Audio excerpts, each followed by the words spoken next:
I found a pretty interesting problem with the Rage hypodermic style broadheads. These are a knockoff, which it's not as good of metal. The quality isn't the same, but and you have to sharpen these. You can't shoot these out of the box like you can Rage, but a lot cheaper. I'm not promoting anything here. I'm just telling you. If I use these, the knockoffs, I meticulously sharpen them with sandpaper and a sharpening tool, and the point with a fine file or stone. I use a stone. But what I found out recently, I shot this through my foam target, and they have these plastic collars. You can see right there. They use a plastic collar to hold the blades. Didn't really think anything of it. That what holds it in there nice, and it looks like it'll break away pretty easy. I found out it doesn't. Okay, I shot through the foam target at 30 yards, and it never deployed. Did some further testing, started pushing on the nose, the broadhead. That's what will happen when it hits the skin of the animal. Um, how much pressure does it take to move your blade? And this is something you should check with all your broadheads. I don't care what brand it is, because they sell these things, they make them, they put a fancy label on them. They don't all work, even the expensive ones. So find out how much pressure it takes without cutting yourself, because there's a short blade here. I would recommend wearing gloves when you do this. All right, I've done this, so I know when to stop applying pressure before I get cut. If I get cut, it's on me. But use gloves, or better yet, take a drawer, a piece of wood, whatever. Okay, and push. How much pressure does it take? I'm pushing as hard as I can, and guess what? Without breaking anything here, it's not deploying. Interesting. They would sell this, a non-deploying broadhead. Now, I mean, if you shoot it through wood or something very strong, or a piece of leather, yeah, it'll open. But white-tailed deer, maybe there's thinner-skinned animals out there, I'm sure. Depending on where you hit them. Bone, of course, it's gonna deploy, and it'll go right through both shoulders probably. I mean, well, I've done it. I know it will, with the right bow. But just skin in the spot where you're supposed to hit the lungs, the best shot on a whitetail, in my opinion. It's a whole other subject, but they go 30 yards. A hard shot. I've shot many deer right through the heart. Had the heart pictures of the broadhead through the heart. 100 yards. Sometimes no blood. Depends. Really depends on the angle, what's going on. Lungs.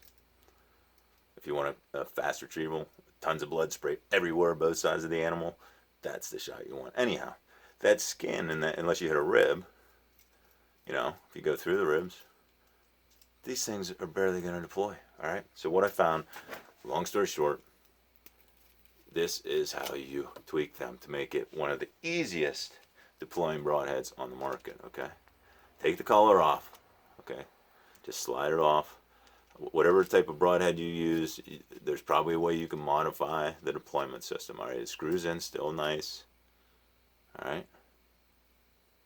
Now, looks like there's a groove there. You could put an O-ring there. I don't like that style either. I don't like anything that's holding the blades back this far. Put your finger back there, okay? It doesn't take much pressure. I'm talking about this finger. It doesn't take much pressure to keep that from deploying, okay? But if you try to hold it up here at the pivot point, which is what the upgrade I'm doing, this is where it applies pressure. It slides very easily. And another thing, feel how your blade, when you push, don't pull it, because this is what will happen when you hit an animal. Feel how it slides, okay?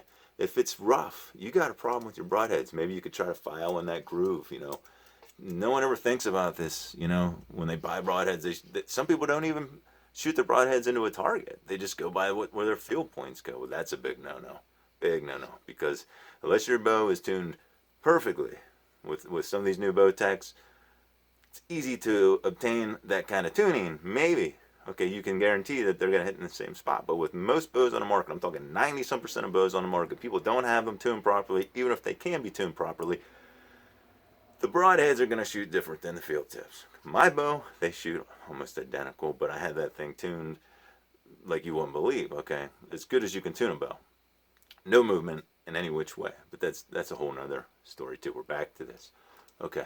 Anyhow, you want to put the pressure where it's still going to work, and you want to make sure these slide freely. All right, back to the topic. So what I found, and I always have tons of these. All right, these are orthodontic bands, okay? You can order these anywhere dirt cheap, okay? This happens to be a heavy band. I tried a couple of different bands. I tried a light band. It didn't want to hold the blades well enough, okay? Because you remember you're hunting. These are going to be in your quiver. They could rattle. They could make noise. What I found is they used a heavier one, and I'm going to double band it, okay? Now the trick is to get it on there without cutting it, because these blades, I deploy this. I find it easier. It's going to be different depending on your broadhead, if you can even do this.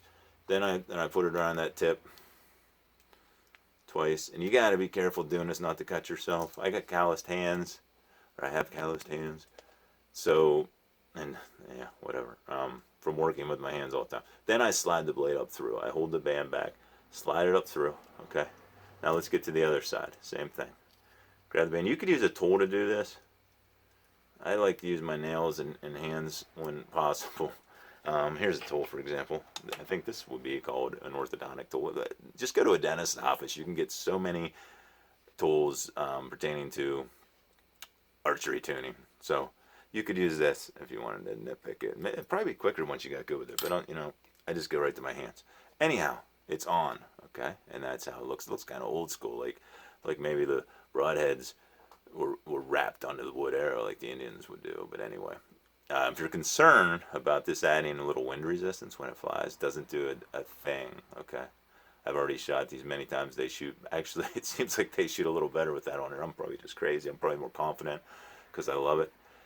So, the true test. What did this actually do? Look. You can't hear the blades rattle, which in some broadheads you can, and it's a pain in the neck, okay? They're not going to pop out, okay? If they move, they come back in. Pretty cool. You can hear it clicking. You can check on these once in a while to make sure they're staying. And maybe they age and they don't hold their elasticity. Okay, but the test of all tests, push on the front. It slides with minimal effort. I'm talking minimal effort, all right? It's definitely going to deploy. It deployed on entry and exit on my foam target where the other broadhead wasn't deploying, period. Okay, maybe one blade popped out once, but I got lucky on that one. Imagine how many deer you would not get if you didn't shoot in the heart or perfect area. This will still kill even if it didn't deploy if you shot perfectly, but when it opens up with minimal pressure, okay? And watch you don't cut yourself. I don't want to push on this one because that blade's there, but minimal effort both sides, okay? And this band, when you shoot, the skin takes it back, okay? It takes it back, and it's either going to cut it, okay, or it's going to roll back on your shaft. It's out of the way. But when this thing is deployed, this particular broadhead, I believe it's 1 3/4 inch, an 1 3/4 diameter, okay? That's a lot more than pre-deployment, which we'll get back to pre-deployment, see how quick I can do that. If I had nails a little longer, but I bite my nails still like a child. I cut that one, okay?